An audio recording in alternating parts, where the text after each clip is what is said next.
Hello mga tugangs, good morning and welcome back to my channel. For today's video mga tugangs ay may pupuntahan ako ngayong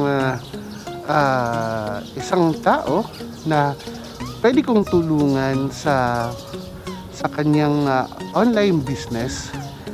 Nangyari kasi is bibili ako sa kanya ng saddle bag at nung triangle or frame bag na tinitinda niya. At the same time naisip ko ano kaya kung i-vlog ko na rin yung business niya para matulungan ko din siya i-promote. Ngayon meron akong makakasama si Paul at si Chris. Si Paul yung naka-blue, si Chris yung naka-gray. So yun ang maging kasama ko for today. Medyo maulan lang siya dahil kakatapos lang nung bagyo. Pero tuloy pa rin yung pagbabike natin. So mga tugangs, mamaya ulit at update ko kayo. I don't know where I am, I don't know where you take me, I don't know where you take me. I just follow your trail and I'm losing your mind and I'm losing your head. Let me escape from this love, cause I'm a prisoner. I just want to look my way and never back to you. Ayun mga tugangs, on the way na kami sa San Felipe na kasama ko si Paul at si Chris. Mangyayari is titingnan natin yung mga product ni seller para malay mo is makabili tayo ng mga dapat na bilhin dito para sa ating bike. So doon po pala sa mga baguhan sa aking YouTube channel. Maraming salamat po sa pagpunta nyo dito sa aking YouTube channel. Ako po pala si Ditugangs Vlog, taga Naga City, na nagbabike adventures dito sa Bicol region. Dito na tayo sa Jacob Extension. Kasama ko to, yung dalawa na to. Hindi ko to expected na kasama tong dalawa sa akin kasi wala naman kaming schedule para magbike dahil nga nakaschedule sa akin itong pagpunta dun sa seller, online seller, para i-interview ko siya para sa vlog. After nung atid nila ako dun sa bahay ng seller, pupunta na din daw sila.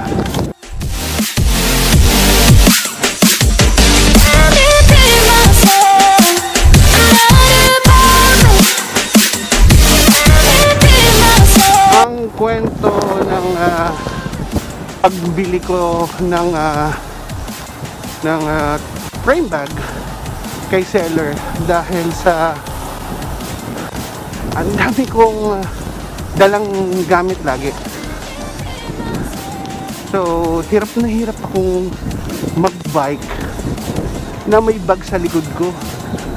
Hindi ako komportable dahil mabigat. Dala ko lahat. Ako kasi yung taong laging ready lagi.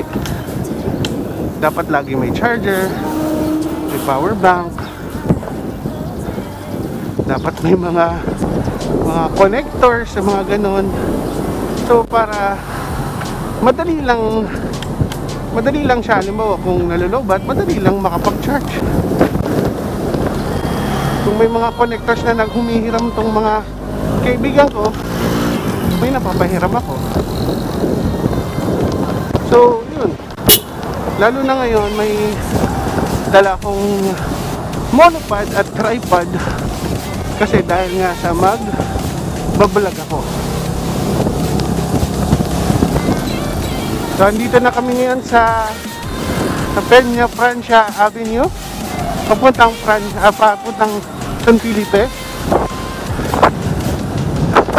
Ito pala yung simbahan namin dito. Peña Francia Shrine. So, isa na yan sa mga pinakamatagal na simbahan dito sa Naga City. Nung bata ako, lagi ako nandyan every Sunday. Or, depende kung anong oras magsisimba yung mami ko. Or depende kung anong araw. Nandyan ako lagi. Tapos, pupunta ako dun sa sa kwarto ng mga sakristan at pare kahit walang paalam. Ewan ko, pasaway talaga ako. Bigla na lang ako pumapasok doon.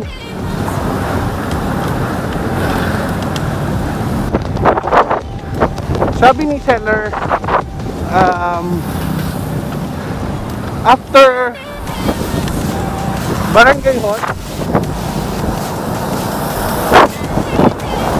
Barangay Hall, dire-diretso lang daw pag may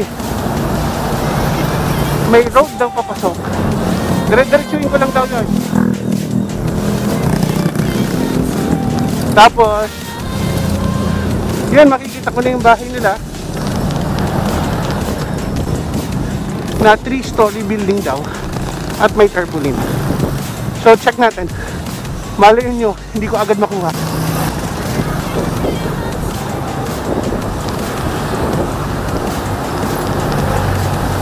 So ito na yung Barangay Hall.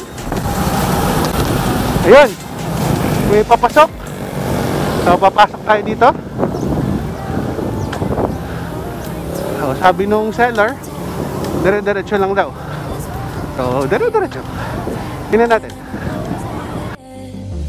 Let me escape from this love, cause I'm a prisoner.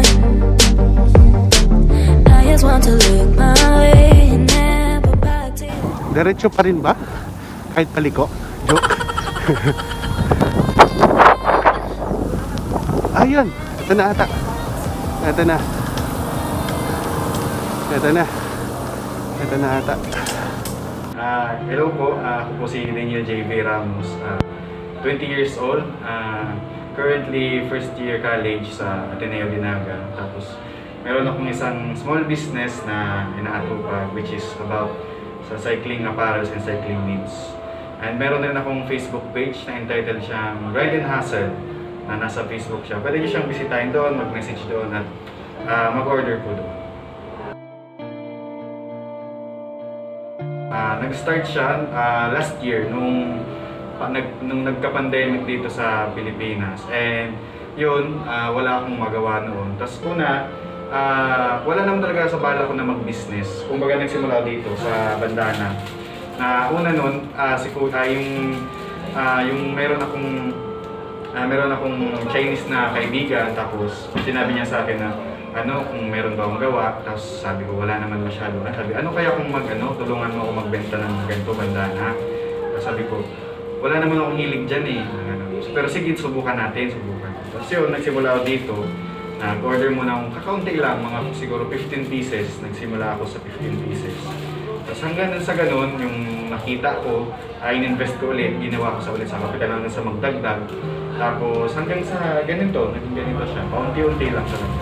So ngayon, almost 1 year na ang business ko this coming August 2020. So yun, siguro ang pagiging consistent lang talaga sa pag-business. And yun, kahit sa konting kapital, mapaparami mo talaga basta matyaga ka. So nung una talaga, wala naman talaga yun yung sinabi ko, wala talaga sa mag-business, balak mag-business.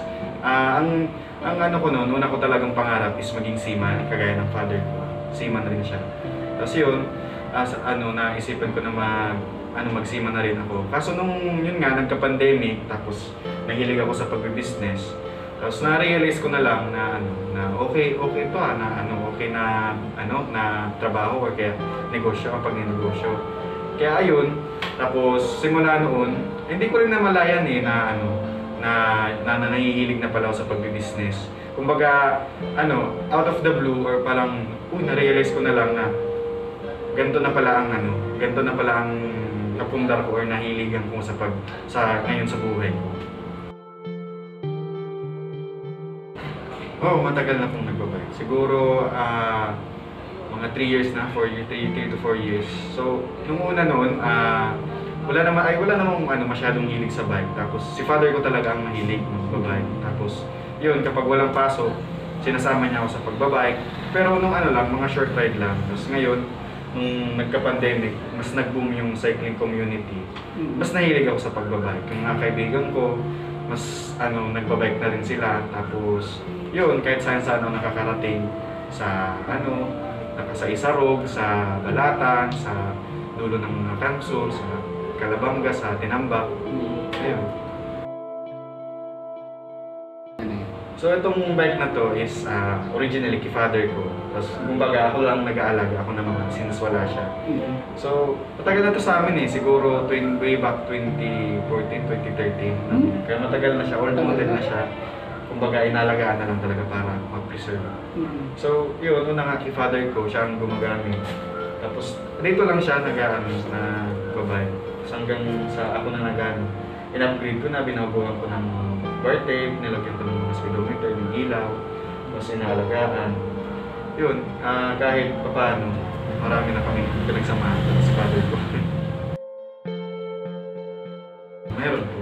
Kumbaga, nasa plano ko talaga na magka-physical store. Yun nga, isa yan sa sa pangarap kasi unang-una awareness sa na merong nag-exist ang business ko. Tapos sa ngayon kasi mahirap pa kasi kakaunti pa lang ang capital ko. Pero hoping one day, someday, sa pagpupursige tapos pag magkaroon ng isang physical store dito sa Naga. Una-una, ang binibenta ko is cycling jersey. So sa cycling jersey, na siya, garterized, tapos may table pocket na. Tapos may iba-iba rin akong design and kulay. Ito, ang hawak ko is Giant na brand. May blue, may orange, may black, and may red. So this is for only 350 pesos. Meron ka ng isang cycling jersey. So katulad din ng ibang ng cycling jersey, ito rin, sa brand lang sila nagkakaiba. Ito is specialized, tapos color, ito may color red, tapos red sila lahat. Ito red, tapos ito black, and then may orange rin ako and blue. May orange, tapos blue. Tapos ito rin is 350 pesos. Magkakaparehas lang ang presyo nila sa cycling jersey. Tapos sa cycling shorts naman, 400 pesos only. Ito ay gel ay na siya, makapal na po ang foam niya ng pads, and then may gel strips na siya para hindi tumataas-taas sa pag nagbabike. Meron siyang iba-ibang design. May specialized, may jumbo, and may bora. Cycling socks. May iba-iba siyang kulay and brand. Meron akong specialized, may Rafa, and may Giro. Tapos this is only 200 pesos. So sa halagang 200, meron ka ng makukulay na mga cycling socks. Ito belt bag, sports belt bag siya. Dito siya sinusuot sa sa waist mo. Tapos pwede mo siyang malagyan ng cellphone, ng wallet, ng mga coins mo. Tapos ito dito mga coins, mga susi, mga card. Tapos this is only 100 pesos. So 100 pesos meron ka ng sports belt bag. And na siya, splash proof, and may light strip na siya, like reflective strip. Ulit siya sa iba-ibang kulay, may blue, may neon green, black, and pink. Next mga tugang is itong arm sleeves, rock bros arm sleeves. So ito, ice silk ang ang material niya. Kaya kumbaga pag sinuot mo siya, ma-presko and smooth siya sa balat. Hindi siya mainit, hindi siya nakakairita kumbaga. And stretchable na rin siya. Tapos available in black colors for only 120 pesos. So this summer ito perfect na pang long ride kasi panglaban sa init. Next mga tugang is itong cycling gloves. So meron ako ditong good quality na cycling gloves, and ito mga pang-affordable na gloves.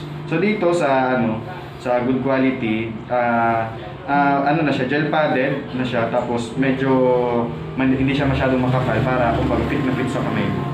So, yung dahil good quality siya, medyo may kamahalan siya ng konti kaysa sa isa. This is only 450 pesos. Tapos next one is Pearl Izumi na gloves. Ito ay very affordable ito kasi this is only 200 pesos. And ano na rin siya, may sizes na rin siya and may iba-ibang kulay. May gray, may red, may yellow. Tapos next mga tugang is isa rin na importante ngayong summer season, which is ito, cycling sunglasses. So itong cycling na sunglasses na ito, buksan natin itong may bukas mo. Ang kinagandaan dito kasi ano na siya, polarized na siya ang lens niya. Kumbaga pag nag-rides ka, hindi ka na masisilaw sa araw. Tapos may iba rin siyang kulay, tapos may naaalis-alis ito parang gusto mong palitan ng may white, may red, may green, tapos may black. So ito, makukuha mo lang ito for only 200 pesos. So next mga tugang is isa rin na importante ngayong summer season kasi sobrang init, kailangan natin uminom palagi ng tubig. So ito, cycling water bottle. May kasama na siyang, nakabundle na siya ng holder, tapos may allen screws na. Kumbaga, bundle na siya, wala ka nang iisipin na kung ano pang bibili. So, this is only 180 pesos. So, actually, may iba siyang kulay, may black, may blue, tapos may white. So, 16-in-1 mga allen screws, mga screws and mga screwdriver, tapos allen screws. Ito ay very important and very essential sa pag nag-long ride tayo kasi hindi natin alam ang mga sira, mga aksidente. At least, pag may dala na tayo ito, prepared tayo. So ito, nagkakahalaga lang na 120 pesos. Ang next one is, very essential naman kapag tayo ay nag-night ride or nagbabike tayo kapag gabi. Ito ay isang headlight tapos tail light. Itong headlight, ang kinaganda rito kasi may iba-iba siyang mode ng pag-iilaw. May matingkad, tapos may dim, tapos may blink. Yan. Matingkad, tapos dilim, tapos nagbi-blink po. Tapos ang kinaganda din dito kasi may kasama na siyang busina. Yan. Tapos malakas rin ang busina niya, kaya rinig na rinig ka na. So ito, for only 250 pesos, meron ka ng headlight and busina. This is itong tail light. For only 100 pesos, meron ka ng taillight at this is very important kasi hindi natin alam ang dapat paggabi visible din tayo sa daan. Kaya dapat meron ka nito. So ito may iba-iba rin siyang kulay, red. Tapos ito red, tapos may iba-ibang kulay. So itong backlight is for only 100 pesos. Meron ka na, rechargeable na rin siya. Itong bandana is pwede siyang maging face mask, pwede siyang maging headband, pwede siyang maging ponytail mo. Kumbaga siya, multi-purpose siyang hindi lang pa siya face mask lang.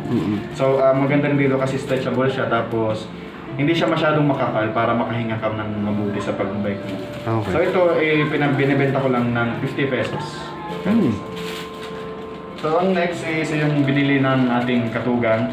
Ito ay isang triangle frame bag na nilalagay dito.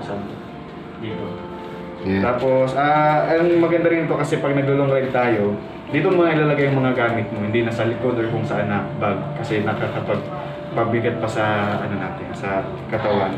So ito is only 120 pesos. Makakabili ka nito. May available na red tapos blue. Tapos ito rin isa is another bag pero sa saddle bag. So saddle siya nilagay dito sa likod.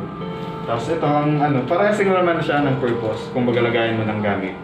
Ito 200 pesos kasi medyo matigas kumpara dito. Last one mga tugang is itong mga stickers ko na binibenta. So ang ginagandaan dito kasi durable na siya, pang outdoor saka pwede nang mabasa. Perfect na perfect talaga sa mga pang-bike or hindi lang pang-bike, pwede rin sa motor o kung saan ng mga sasakyan. So ito nagkakahalaga lang itong 30 pesos each. Tapos meron na akong 15 pesos. So maliit lang. Lahat na sila durable and pang outdoor.